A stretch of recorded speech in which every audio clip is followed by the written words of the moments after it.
Hello guys, तो आज हम एक्सप्लेन करेंगे लोकी एपिसोड 2 को। अगर आपने एपिसोड 1 के एक्सप्लेनेशन को नहीं देखा हो तो मैंने डिस्क्रिप्शन में लिंक दे दी है, उसे जरूर देखें। तो एपिसोड 2 की शुरुआत होती है 1985 विस्कॉसिन। यहाँ आते हैं कुछ मिनटमैन्स जहाँ एजेंट C-20 का डेब्यू होता है, जहाँ उन्हें इस जगह टाइमलाइन में कुछ गड़बड़ दिखती है, इसलिए वो वहाँ आते हैं। लेकिन ये लोग फंस जाते हैं लेडी लोकी के ट्रैप में, जो किलर होती है। उस लेडी लोकी के पास माइंड कंट्रोल करने की पावर होती है। वो लोगों को टच करके उनका माइंड कंट्रोल कर लेती है और ऐसे ही करके वो एजेंट C-20 का माइंड कंट्रोल करती है और उसी से उसके बाकी साथियों को मरवाती है। और लास्ट में लेडी लोकी आके उसी एजेंट का डिवाइस यूज करती है जो टाइम डोर को ओपन करती है और रिसेट चार्ज उठा के एजेंट C-20 को अपने साथ लेके भाग जाती है। दूसरी तरफ हमें लोकी को दिखाते हैं जो मोबियस के ऑफिस में बैठ के मैगजीन पढ़ रहा होता है, जो मिस मिनट नाम के डिवाइस से बातें करता है, जबकि उसके स्क्रीन पे उसका टेस्ट चल रहा होता है, जहां हमें पता चलता है कि जब नेक्सस इवेंट की लाइंस अगर रेड लाइन क्रॉस करती है, फिर उसके बाद टीवी उस नेक्सस इवेंट को रिसेट नहीं कर सकता। मिस मिनट के हिसाब से अगर ऐसा हुआ तो पूरी टाइमलाइन डिस्ट्रॉय हो जाएगी।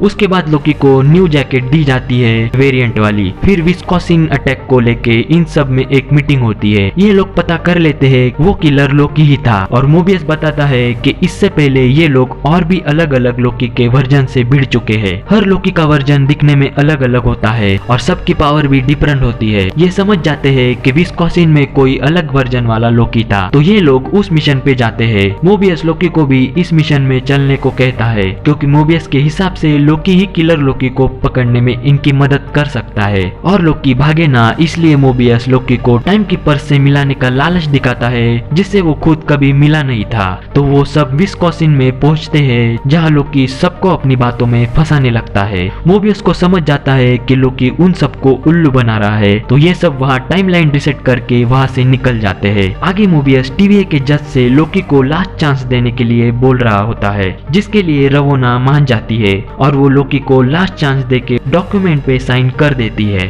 मोबियस अब लोकी को लास्ट चांस देता है कि वो किलर लोकी को पकड़ सकता है कि नहीं, और वो ढेर सारी फाइल्स पकड़वा देता है लोकी को इन्वेस्टिगेशन करने के लिए। फिर लोकी पास्ट और फ्यूचर के कुछ इवेंट्स की थोड़ी रिसर्च करता है, जिससे उसे 2017 के रैग्नारोक यानी एस्गार्ड के अंत के बारे में पता चलता है, जिससे लोकी के दिमाग में एक आइडिया आता है कि जिस जगह पर कोई बड़ी तबाही आने वाली है, वहाँ पर अगर कोई टाइम ट्रेवल करके जाता है और वहाँ कुछ भी करता है तो उससे अल्टरनेट टाइमलाइन नहीं बन सकती। तो लोकी इस पूरी आइडिया को जाके मोबियस को समझाता है। मोबियस लास्ट में पूरी आइडिया को समझ जाता है और इस आइडिया का टेस्ट करने के लिए ये पहुंच जाते हैं इटली में 79 AD में, जहाँ एक वोल्केनो के फटने की वजह से सब कुछ डिस्ट्रॉय हो जाएगा।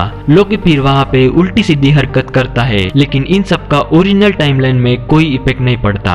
लास्ट में वो वोल्केनो फट जाता है और सब कुछ डिस्ट्रॉय होता है, मतलब कि लोकी का आइडिया सही होता है। तो उसके हिसाब से किलर लोकी ऐसे ही करके TVA से छिप रही है और वो ऐसी टाइमलाइन चुनती है जहाँ तबाही होने वाली होती है और वहाँ जाके वो छिप जाती है और लास्ट में वो तबाही आती है और टाइमलाइन डिस्ट्रॉय हो जाती है। तो इसलिए उन लोगों को उस लेडी लोकी का लोकेशन पता नहीं चल पाता। अब लोकी और मोबियस को समझ में आ गया था कि वो किलर लेडी लोकी किसी तबाही के आड़ में छिपती है, बस इन्हें अब पता लगाना था कि अब वो एग्जैक्टली कौन सी जगह पर है। इसलिए वो दोनों इस बारे में सोचने लगते हैं। तब मोबियस को याद आता है फर्स्ट एपिसोड में हमें एक बच्ची दिखाई गई जिसके पास एक कबूली गम था, वो फ्यूचर में बेची जाती थी। तो ये कैंडी एक ऐसा क्लू था जिससे वो किलर को ढूंढ सकते हैं। तो उस कैंडी के मदद से ये दोनों पता लगाते हैं अल्बामा नाम की एक जगह को, जहाँ तबाही होने वाली थी और सब कुछ डिस्ट्रॉय होने वाला था, और इनके हिसाब से वो दूसरे वर्जन वाली किलर लोकी इनको यही मिलेगी। तो लोकी और मोबियस की टीम ये सब पहुंचते हैं 2050 अल्बामा में। यहाँ वो सब अलग अलग टीम्स में डिवाइड हो जाते हैं, लेकिन लोकी सही था क्योंकि वहीं पर होती है किलर लोकी। वो इन सब पर नजर रख रही होती है।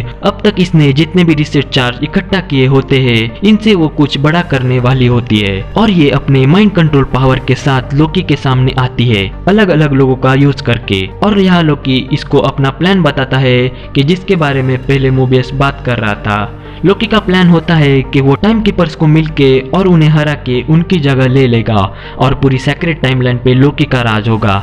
तो लोकी इस प्लान में किलर लोकी को शामिल होने का ऑफर देता है, लेकिन वो सीधा इसके मुंह पे मना कर देती है। उसे इसमें कोई इंटरेस्ट नहीं होता, बल्कि वो कोई बड़े मिशन पर काम कर रही थी। फिर आगे हमें वही एजेंट C-20 दिखाते हैं जिसे किलर लोकी ने किडनैप किया था। ये सबको बताती है कि उसने किलर लोकी को सब कुछ बता दिया है कि टाइम कीपर्स कहाँ है और उन्हें कैसे ढूंढ सकते हैं। तो या तो टाइम कीपर्स अलग टाइमलाइन में रहते हैं जहाँ इन्हें कोई ढूंढ नहीं सकता और उनसे कोई आज तक मिला भी ना हो, लेकिन लेडी लोकी ने एजेंट C-20 से सब उगलवा लिया था। दूसरी तरफ लोकी और लेडी लोकी में फाइट होती है, जहाँ फाइट के बीच में लेडी लोकी का प्लान होता है कि सारी रीसेट चार्ज को एक्टिवेट करना, और वो उसका टाइमर सेट कर देती है और अपने असली रूप में लोकी के सामने आती है। और फिर तभी सारे रीसेट चार्ज एक्टिवेट हो जाते हैं, लेकिन ये किसी दूसरे टाइम और दूसरी जगह में जाके अपना काम करते हैं, जिसका रिएक्शन हमें टीवी में देखने मिलता है कि इसी वजह से पूरे सेक्रेट टाइमलाइन की बैंड बज जाती है। और आगे हमें स्क्रीन पे टाइमलाइन चेंज हो रही जगहों को